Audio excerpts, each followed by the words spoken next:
Esse congresso, para quem gosta de endurologia, ele é muito bom, porque é muito focado e todas as grandes novidades aparecem nesse congresso. Então, eu dividi essa apresentação, primeiro em percutânea e minipercutânea, depois em ureteroscopia, depois em tratamento clínico, e eu misturei algumas novidades tecnológicas que a gente viu lá. Na parte de litíase foram 20 apresentações de plenário, 13 pôster de ciência básica, 222 pôster de clínica, 43 sessões de vídeo e 7 cursos. Então, em mini percutânea, o primeiro pôster que eu separei é um pôster que apresenta esse novo grupo de estudo que chama STAMPS, que é um grupo de estudos formado por 30 centros médicos em 21 países e que eles estão estudando exclusivamente mini percutânea com sucção. E eles consideram mini-perc aquela cujo acesso é 14 a 22 frente. Então, esses centros coletaram dados de todas as mini-percs que eles fizeram, e em todos os casos foi feita a tomografia 30 dias depois do procedimento para ver os resultados. Então, assim, o objetivo desse estudo é mais ou menos aquele do CROIS, né? Ter um grande banco de dados e bem heterogêneo em termos de cirurgiões e de países, para a gente ver quais são os resultados da mini-perc com sucção atualmente. Então, eles estudaram nessa primeira fase 1.700 pacientes, 50% eram gás 1, 30% gás 2, e vejam que eram cálculos pequenos, né? 1.700 milímetros cúbicos, o que para quem faz mini percutânea não é nenhum absurdo, né? Em 26% dos casos, a fonte de energia foi o túnel fiber laser, o tempo de cirurgia 45 minutos, o tempo de laser 18 minutos, tiveram 1% de lesão de cólon, ou seja, nada muito diferente da percutânea tradicional, e 0,6% de lesão de pleura, mostrando que a mini-perc não é uma coisa tão inócua assim. E o stone free rate deles, mesmo com a mini-perc com sucção, foi 82,4%, com 2,6% de intervenção.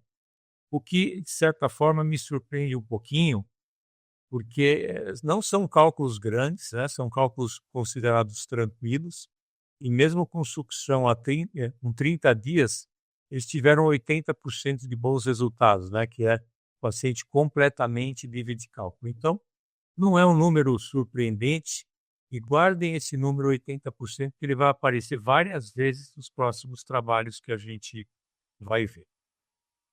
O segundo trabalho que eu separei é um trabalho, assim, é um tema super antigo, que é o uso de irrigação com antibiótico, tanto em percutânea como em ureteroscopia. E o grupo do professor Kleiman, lá da Califórnia, trouxe, então, um trabalho que é um retrospectivo, mas baseado num banco de dados que eles montaram prospectivamente.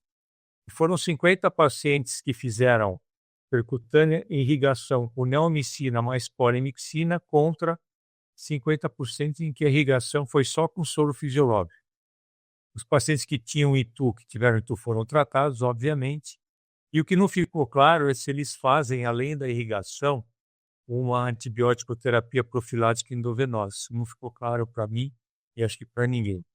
De qualquer maneira, os resultados nos pacientes que irrigaram com antibiótico, a taxa de CIRS foi 16% contra 48%, a incidência de sepsis pelo critério do SOFA-3 foi 0 nesse grupo de pacientes, infecções urinárias sintomáticas até o 30º dia, 6% contra 34%, e nenhum paciente precisou ser readmitido por infecção urinária, todos eles um P estatisticamente significativo, e eles advogam, então, que a irrigação vesical com antibiótico é um fator independente que prediz a redução de infecções urinárias após a cirurgia renal percutânea.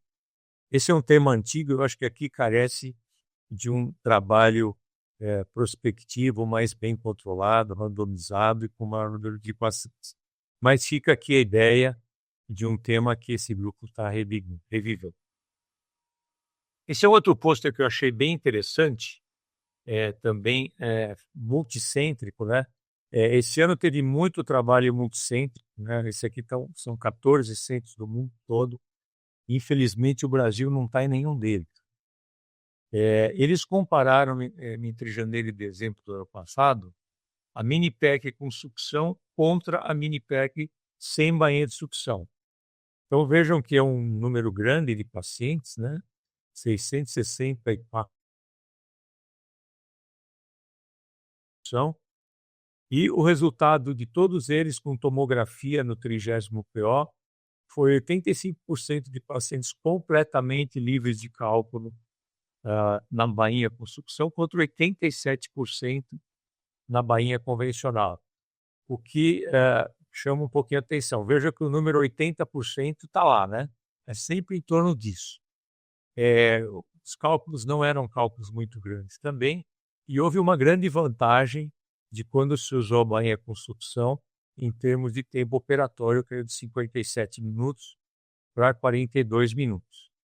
A taxa de transfusão também foi menor no grupo que usou a bainha de sucção, e o stone free intraoperatório, quer dizer, aquele que o cirurgião julga na visualização e no raio-x intraoperatório, foi bem maior no grupo com sucção contra no grupo sem sucção, 83% e 70%.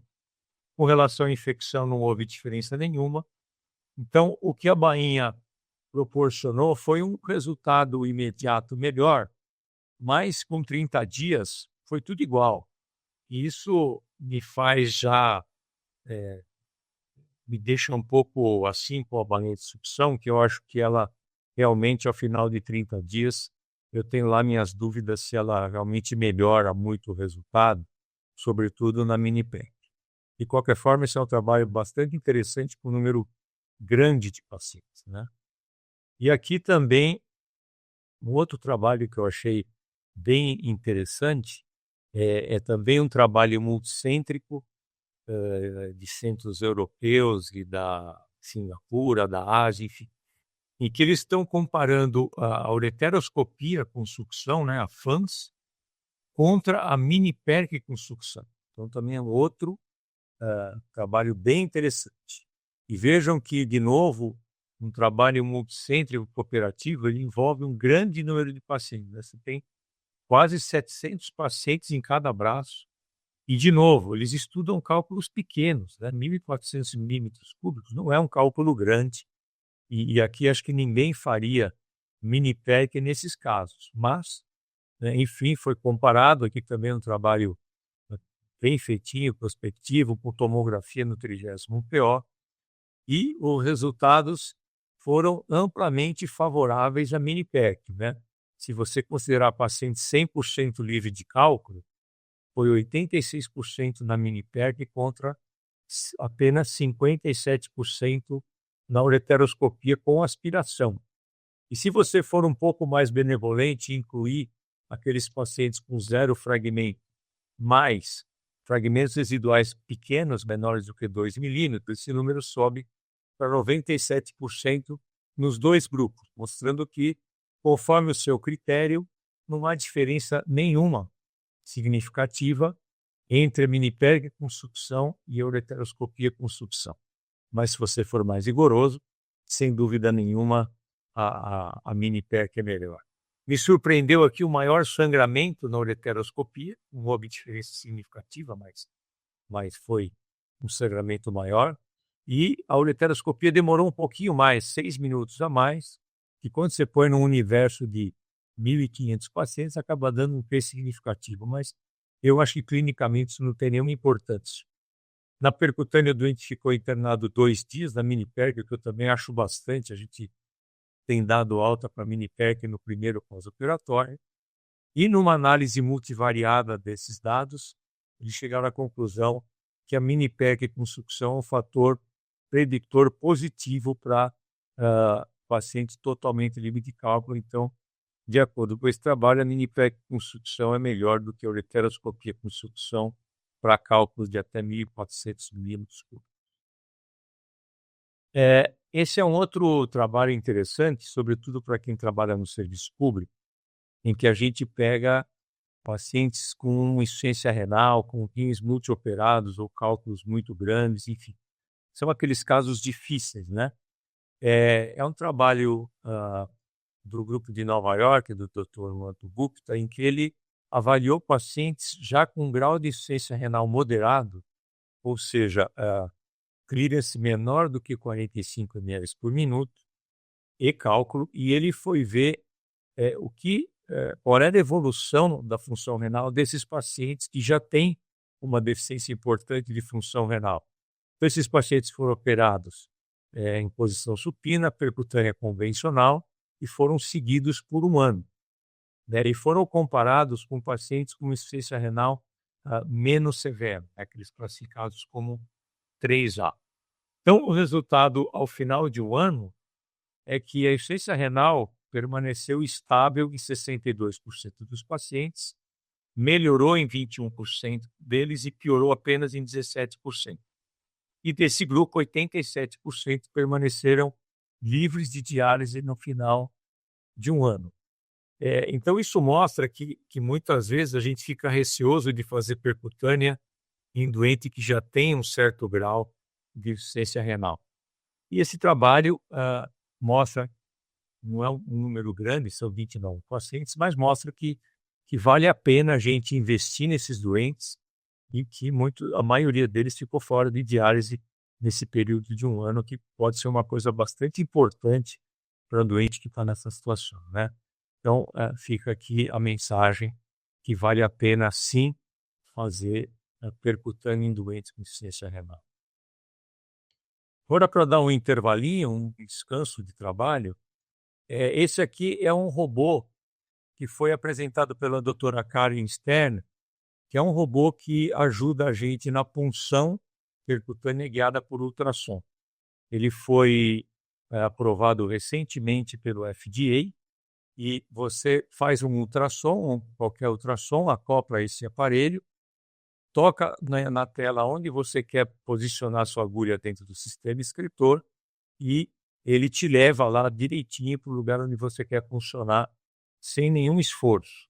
Vejam que é um aparelho bastante simples e a doutora Karen, ela, quando apresentou isso no congresso, há 2 semanas atrás, ela tinha feito apenas 5 casos e o que mais chamou a atenção dela foi a rapidez em você ter acesso à descritora. Ela comparou os dados dela com o do fellow com o do residente.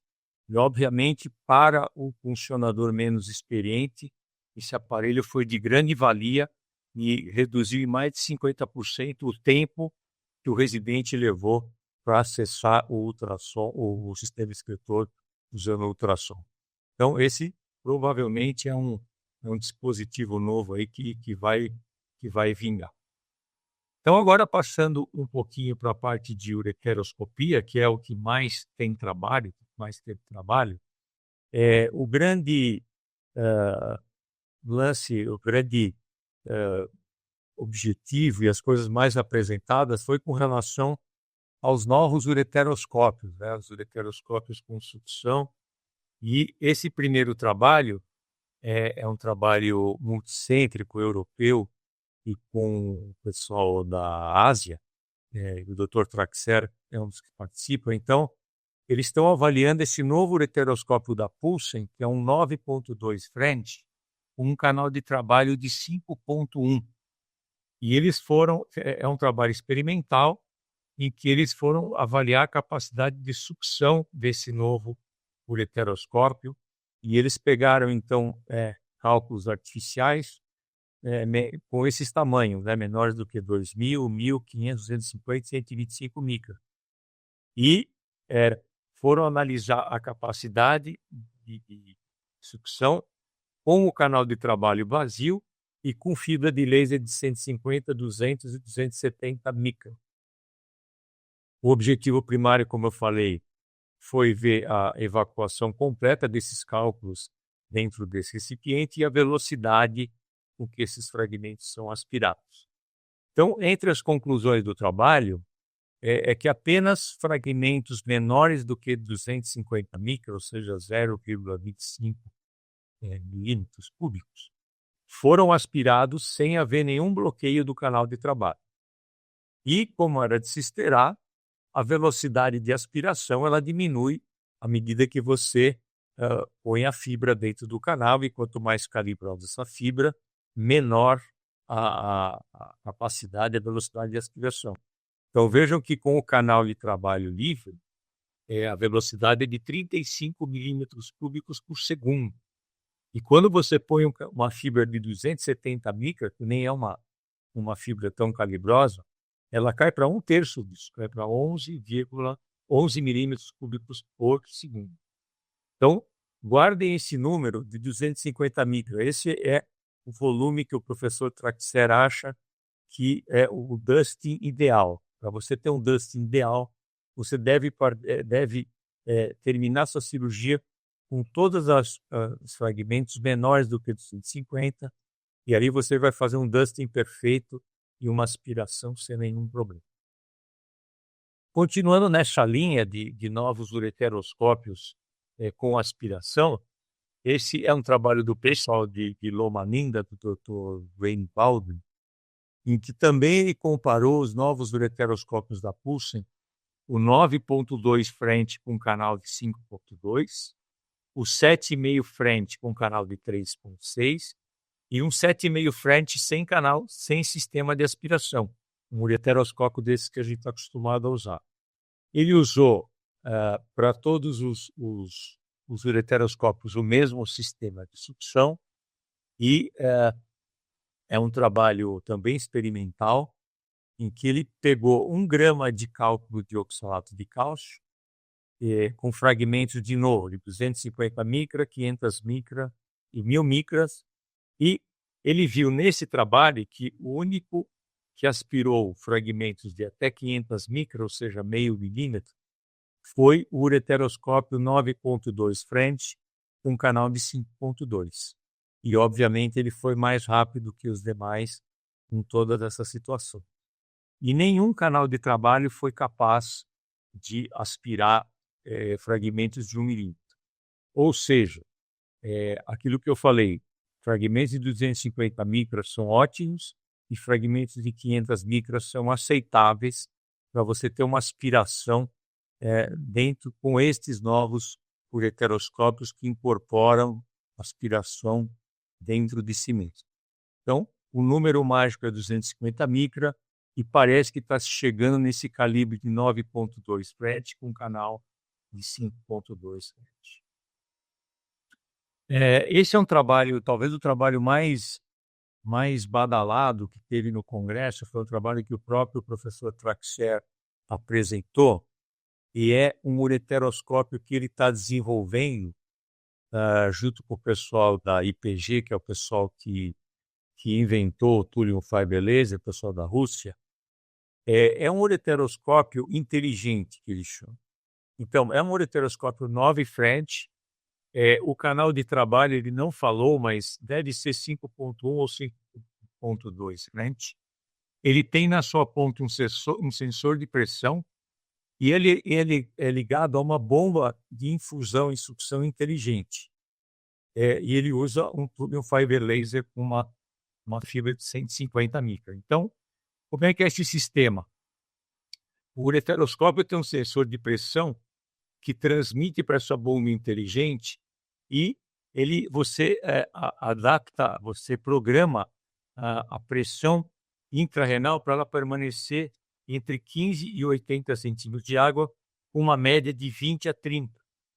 E o sensor transmite essa pressão para essa bomba inteligente, então ela mesma calcula o quanto ela tem que infundir de soro e quanto que ela tem que aspirar. Então, o que, segundo ele, se isso der certo, vão se acabar os problemas, vai acabar a bainha de aspiração, esse ureteroscópio vai fazer tudo. Então, ele fez já um trabalho no serviço dele com 12 pacientes, todos fizeram tomografia no primeiro pós-operatório, e então, segundo o professor Traxler, se esse ureteroscópio der certo, vai ser uma revolução na ureteroscopia, e isso aí deve estar no mercado, segundo ele, já no ano que vem. E um outro dispositivo novo que ele está estudando é o Stone Sense. O que que é o Stone Sense? É um software que é adaptado à fibra de laser, né, nesse caso uma fibra de 200 micron, em que ele faz com que, mesmo você pisando continuamente no laser, no pedal do laser, a hora que a fibra não está em contato com o cálculo, ela para de acionar o laser automaticamente. Então isso facilita muito, quando o doente respira e quando o rim se mexe, você não precisa se preocupar em parar de acionar o laser. Esse ainda é um estudo experimental que ele fez em rins de porcos e depois em 2 porcos anestesiados. Ele usou, 2, ureteroscópios da Pulse, um 9 e um 7000 French, com 2 settings diferentes do laser, um com uma frequência mais baixa de 20 Hz e outro com uma frequência alta de 100 Hz. Então, nesse estudo experimental, ele obteve 100% de ablação dos cálculos e mínima lesão tecidual. O que ele chamou de mínimo a gente não sabe, isso não ficou bem explicado na apresentação, mas, vejam que são 2 evoluções muito importantes dos ureteroscópios, né, e do laser. Uma que você vai ter um sistema que calcula a aspiração e a infusão para manter a pressão dentro da via excretora estável, e o outro que vai impedir que você cause lesão tecidual, ao pisar no pedal do leito. Então, grande evolução aí, que o professor Traxler, como sempre, está trazendo, para a endurologia. Esse aqui já é um outro trabalho que visa desfazer aquela nossa dúvida, né? Quem que é melhor, né? O túnel fiber laser ou o home arc laser? É uma discussão sem fim. Então, esse também é um trabalho de 400 Estados Unidos, mais um trabalho cêntrico, prospectivo e randomizado, em que cada braço teve 88 pacientes no home UIAG com Moses e 88 pacientes no túnel fiber laser. Os pacientes foram submetidos a ureteroscopia flexível com cálculos de 5 a 20 milímetros e todos fizeram tomografia entre 6 e 10 semanas após a cirurgia. Eles obtiveram o resultado em 152 pacientes e 0 fragmentos, ou seja, 100% livre de cálculo, Romeo 53,6 e o Thulium Fiber 50,8. Se você for um pouquinho mais condescendente e aceitar fragmentos menores do que 2 milímetros como um ótimo resultado, o Thulium Fiber Laser foi um pouquinho melhor, 65 contra 59. Isso, em termos estatísticos, não tem nenhum valor e mostra que tanto o Romeo como o Thulium são ótimos aparelhos, né? Os resultados são bastante bons. Em termos de tempo de cirurgia e de complicações e tempo de laser, não houve nenhuma diferença entre eles. O Thulium IAG e o Magneto ainda não têm estudos nesse sentido, são aparelhos mais novos, mas logo deve aparecer coisas comparando esses dois.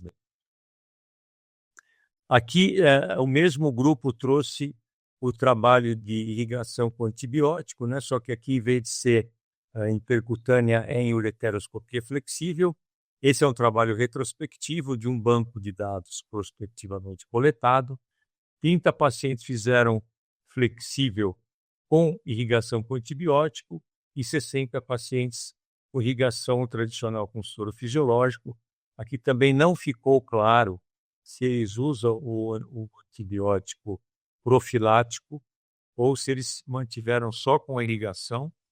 E aqui também houve uma pequena vantagem, sem atingir diferença estatística, para o paciente cuja irrigação empregou antibiótico neomicina mais polimixina B, sobretudo na ocorrência de infecção urinária após a cirurgia e visitas ao pronto-socorro, 0% em visitas ao pronto-socorro com infecção urinária até 30 dias após a cirurgia.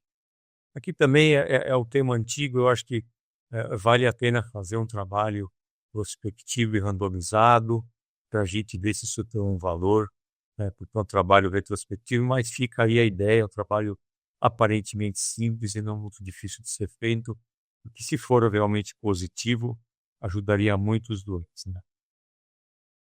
Hã, aqui um outro tema que é sempre bem interessante, que é aquela história de pacientes que têm infecções urinárias de repetição e cálculo. E se você operar, os cálculos, vai diminuir a incidência de infecção urinária após a cirurgia. Então aqui mais um trabalho multicêntrico, um trabalho prospectivo feito pelo consórcio ED, que envolve aí, centros importantes dos Estados Unidos. Então eles pegaram, doentes que tiveram pelo menos 3 infecções urinárias documentadas no último ano e que tinham cálculos renais não obstrutivos. Um grupo foi, alocado para ser operado e outro grupo foi, apenas observação, e o objetivo primário foi avaliar a ocorrência de infecção urinária sintomática, nos primeiros 30 dias e no primeiro ano após a alocação para cada um dos tratamentos. Então, eles obtiveram 30 pacientes no grupo observação e 64 foram operados. Aqui tem um viés que os os pacientes operados tinham um cálculo maior, 14 milímetros contra 7 milímetros, o que já é um bias. E o que eles notaram é que não houve uma diferença muito importante na ocorrência de infecção urinária com um ano de seguimento. Nos pacientes observados, 70% teve pelo menos uma infecção urinária documentada no primeiro ano, após essa alocação, os pacientes que foram só observados.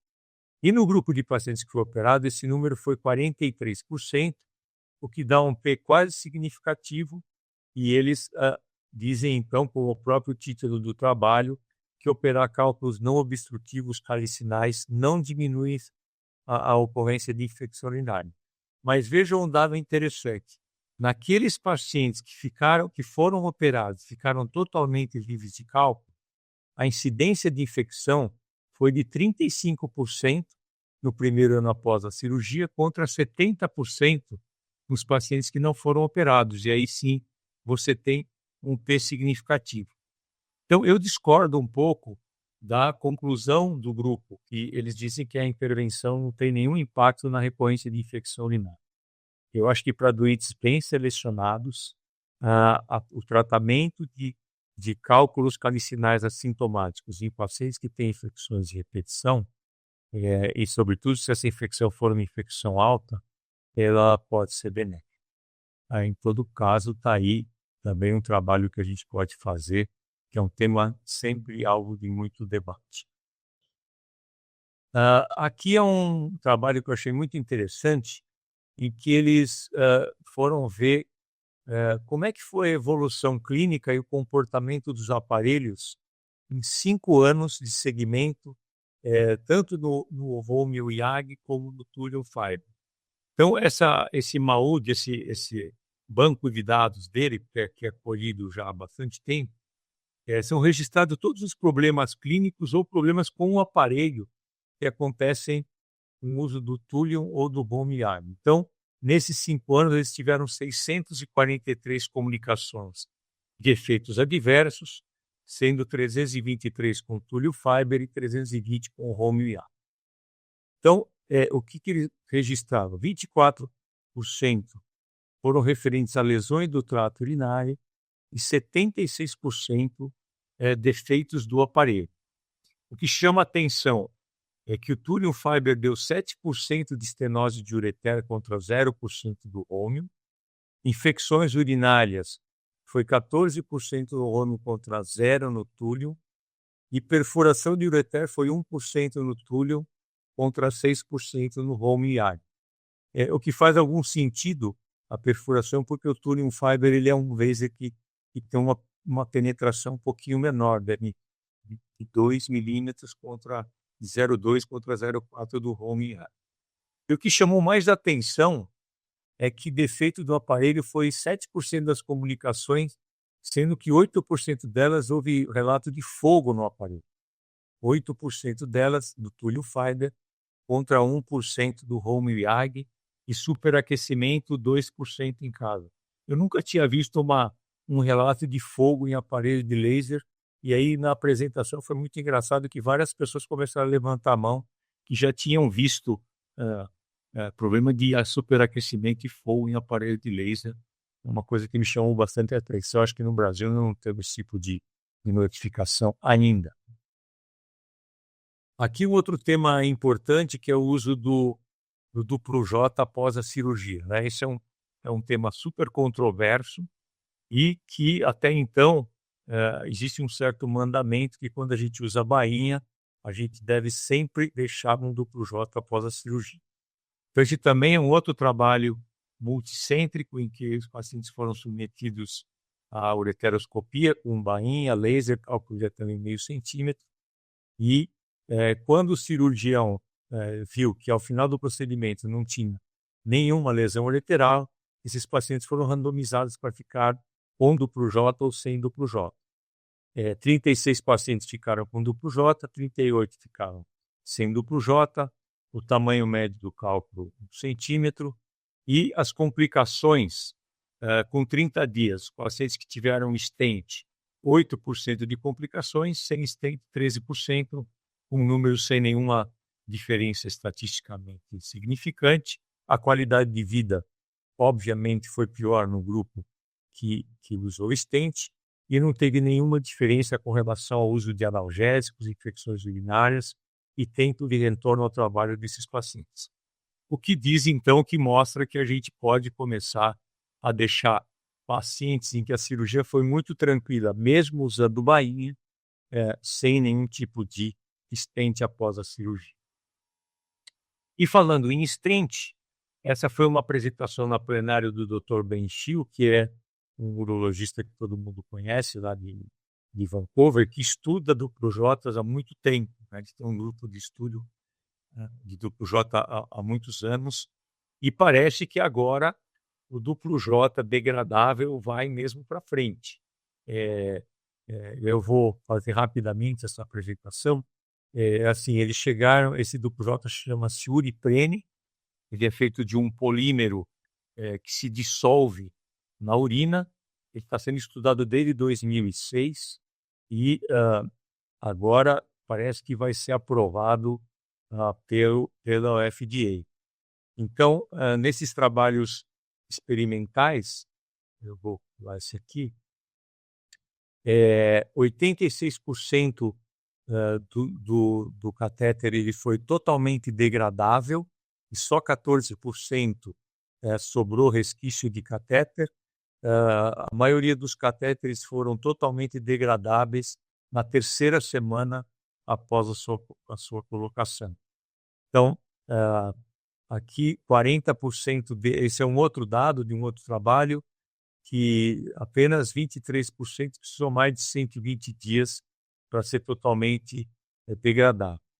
Bom, esse foi um trabalho que causou bastante comoção na plateia, porque depois de tantos anos de estudo, parece que está se chegando aí ao grupo J que vai se degradar espontaneamente. Isso vai mudar bastante a história da urologia, se realmente der certo, e parece que agora eles estão bem animados. Então, guardem esse nome, Uriprene, quem sabe para os próximos anos aí vai chegar no mercado.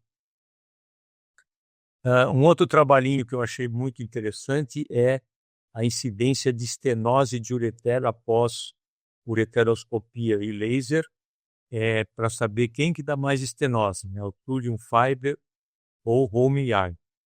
É um trabalho retrospectivo, baseado num grande banco de dados americano, em que eles estudaram 5.920 pacientes que fizeram ureteroscopia com Home e YAG, 93% com Moses, contra 541 que fizeram ureteroscopia com Thulium Fiber, e a incidência de estenose foi um pouquinho maior no Thulium Fiber, 5,7 contra 2,8, o que num grupo gigante desse tipo de pacientes acaba dando um P significativo.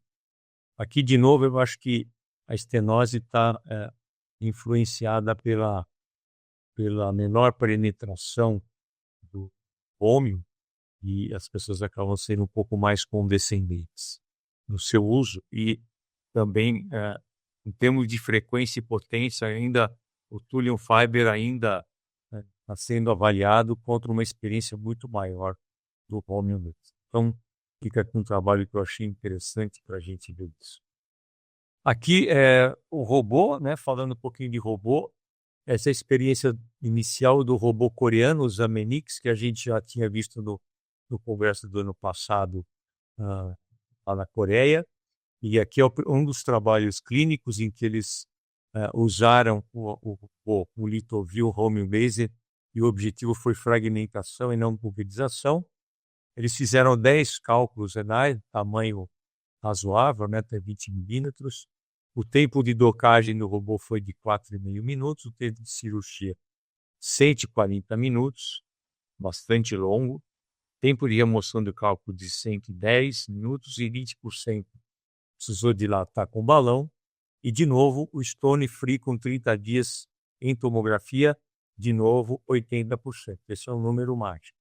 O que chamou atenção e foi alvo de crítica na apresentação do Dr. Han foi essa lesão ureteral, né, que tiveram uma lesão grau 3 em um caso, e um hemotórax com hematoma subcapsular em um caso.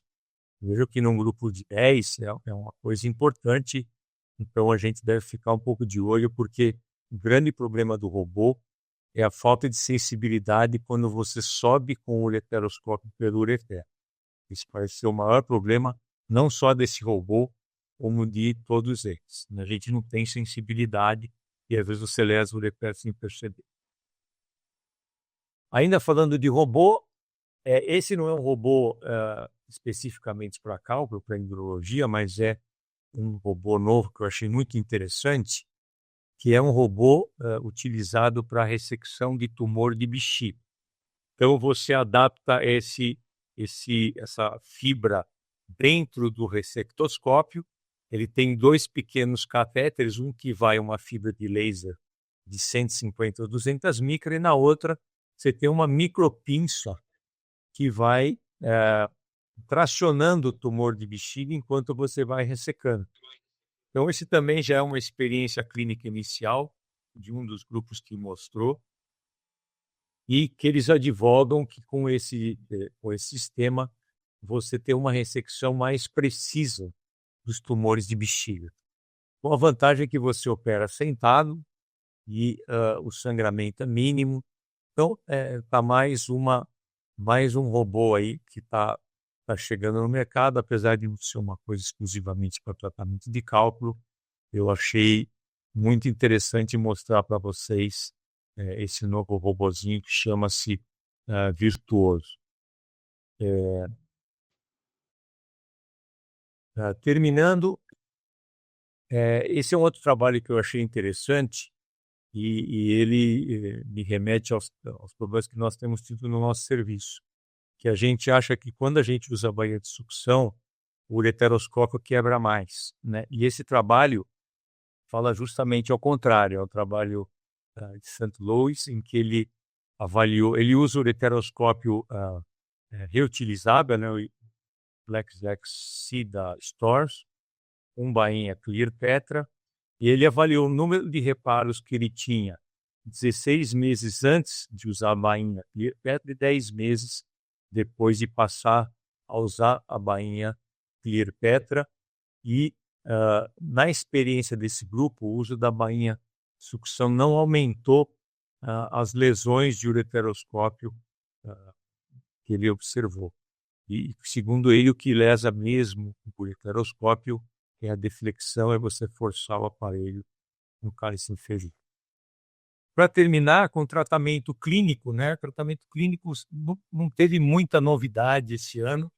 A pioglitazona, que era uma droga que estava se botando muita fé no tratamento de cálculo de ácido úrico, parece que não está entregando os resultados prometidos. E o trabalho que eu achei muito interessante é um trabalho baseado num enorme banco de dados americanos, que avalia o uso dos GLPs, né, desses remédios aí para emagrecimento que todos os doentes estão tomando. Então, eles pegaram 255.916 pacientes obesos e sem diabetes e eles foram ver os pacientes que tinham história de litíase e tomaram o GLP e compararam com os que tinham litíase obesos que não tomaram GLP, e no outro grupo eles pegaram os pacientes sem história de litíase, obesos, que tomaram GLP, e os que não tomaram. E tanto no grupo com história prévia de litíase, como no grupo sem história prévia de litíase, os pacientes que tomaram esse GLP-1, né, os Mounjaro da vida, eles tiveram um efeito protetor importante contra a litíase, contra a cálculo. Quem sabe, então, está se descobrindo aí mais um benefício dessas medicações, né, que além de induzir perda de peso, ela confere um certo efeito protetor contra cálculos renais. Então, esse foi o trabalho clínico que talvez tenha chamado mais atenção no Congresso com relação ao tratamento clínico. E mais um brinquedinho novo, né? Esse é uma bainha que nós vimos lá, é o Fábio Vicentini que filmou isso daí. É uma bainha aramada com sucção, mas vejam como a ponta dela é extremamente flexível, né? Ela é uma bainha 11-13, se eu não me engano, com sucção, uma bainha que ainda não está disponível no Brasil, mas ela é feita para ser usada com ureteroscópios mais finos. E chama a atenção que ela é muito maleável e parece ser muito boa.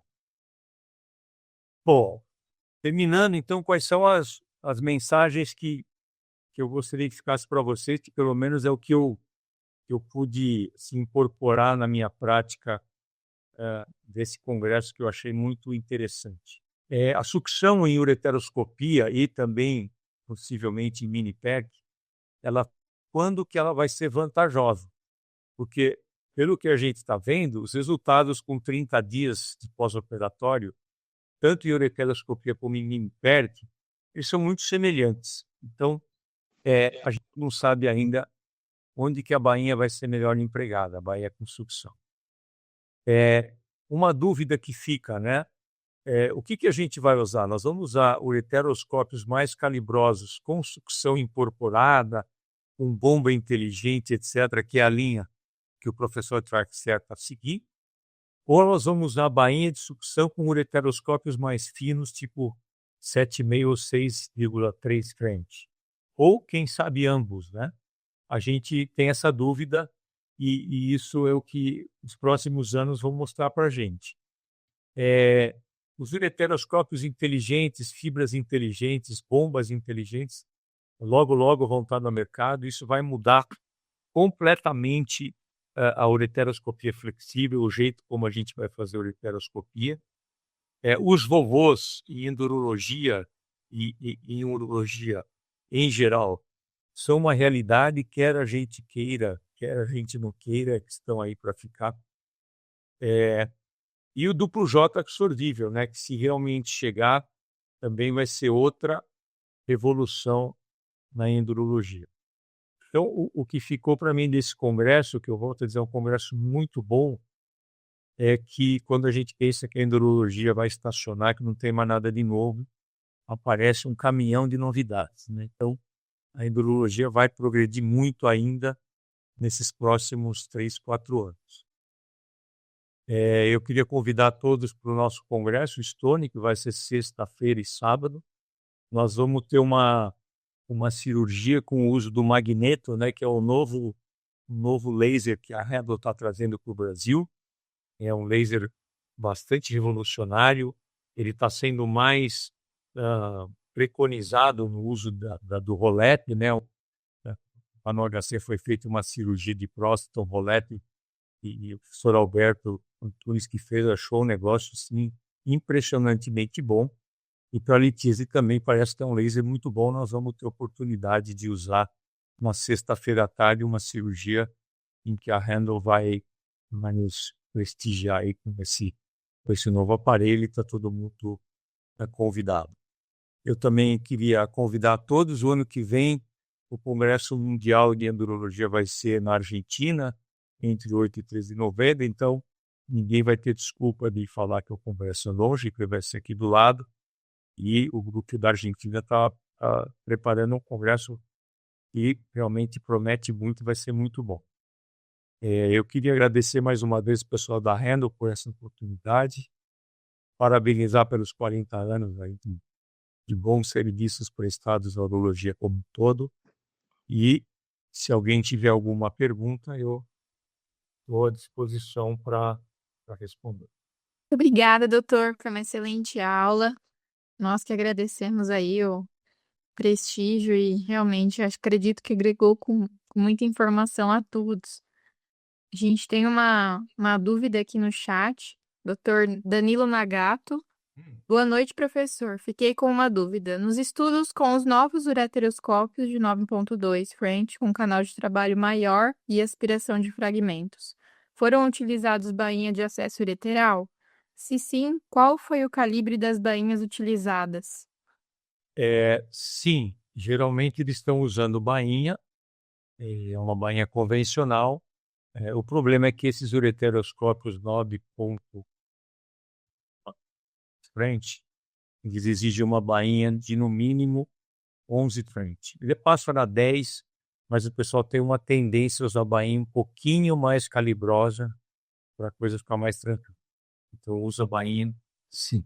Ô, professor, aproveitando aqui eh, a, a lacuna para perguntas, só complementando que a gente nunca viu o Fiberdust pegar fogo, tá? Pelo menos no Brasil, nunca aconteceu, graças a Deus. Aqui ele funciona super bem, é bivolt, inclusive tá com o padrão ABNT na tomada, tá tudo certo, tá bom? Então fica aí, para quem precisar, não vai pegar fogo, garanto. Eu achei muito interessante, porque mas aí não tem só Fiber Dust, né? Tem Thulium Fiber de outras procedências também. Sim, sim. E o que eu acho muito engraçado é que eles usam o aparelho com uma intensidade muito maior que a nossa, né? Então, às vezes, você põe o aparelho para funcionar para uma coisa que ele não está programado, né? Então, eu não vejo isso como problema, eu nunca vi isso acontecer, nunca vi nenhum relato aqui no Brasil. Então, é, sei lá, uma coisa meio estranha que me chamou um pouco a atenção. Até bom você falar isso, porque é uma coisa inusitada. Acho que o Alexandre de Júlio quer fazer uma pergunta, que levantou a mão. Boa noite, pessoal. Boa noite, professor. Parabéns pela apresentação. Eu achei bastante interessante aquele dispositivo que facilita o acesso pelo ultrassom, porque eu acredito que a primeira dificuldade que a gente tem é colocar a agulha no feixe de som ali, enxergar a agulha completamente, né? Então, ele é colocado assim como uma evolução, mas nada mais é do que uma melhora de um guia, né, de ultrassom. Acho que é uma vantagem quando a gente vai fazer o acesso por ultrassom ter esse guia, do que tentar fazer a mão livre e ter uma dificuldade grande de visualização. Então, a sensibilidade de indicar profundidade também, eu acho que é muito vantajoso. Então, eu fico contente de ver evolução nesse sentido para facilitar o acesso renal. Parabéns, professor. Obrigado. Então, eu acho que isso aí, assim, para aquele médico que está acostumado a funcionar muito bem, não vai ser uma grande evolução, mas para o iniciante vai ser uma coisa fantástica, né? Porque o cara vai conseguir funcionar com ultrassom de primeira. E realmente os números que a Karen Stern mostrou lá são assustadores, né? O residente que estava fazendo uma punção pela primeira vez levou quase o mesmo tempo que ela, que é uma pessoa com bastante experiência. Então, e é um aparelho simples, né? Ele acopla a qualquer aparelho de ultrassom. Eu acho que isso aí é bem interessante. Eu achei bem legal esse aparelho. Vou aproveitar também, professor, só para na cirurgia sexta-feira a gente vai aproveitar o ensejo também e utilizar o flexível descartável da Fujimed, que é 7,5 French. O professor Mazuco já teve a oportunidade de usar, e é um dispositivo bem delicado e funciona super bem. Então a cirurgia vai ser sucesso. Esses novos ureteroscópios realmente é outra conversa, é outra cirurgia. Bom, quem sabe com o magneto e com esse ureteroscópio aí, não vai ter para ninguém. É, força total. Vamos lá, sexta-feira a gente vai ver. Tá todo mundo convidado para participar. Tudo bem, Luiz? Podemos encerrar, Bruna? Sim, acredito que já sanamos as dúvidas, né? Gostaria de agradecer novamente, professor, pela aula e tanto, e a presença de todos também. A gente fica muito contente de ver a casa cheia. Eu que agradeço mais uma vez e obrigado a todo mundo pelo tempo. Espero ter contribuído aí de uma forma com algumas ideias novas. Obrigado, professor. Obrigado a todos aí Obrigado. pela presença, meu. Boa noite, pessoal. Tchau. Boa noite.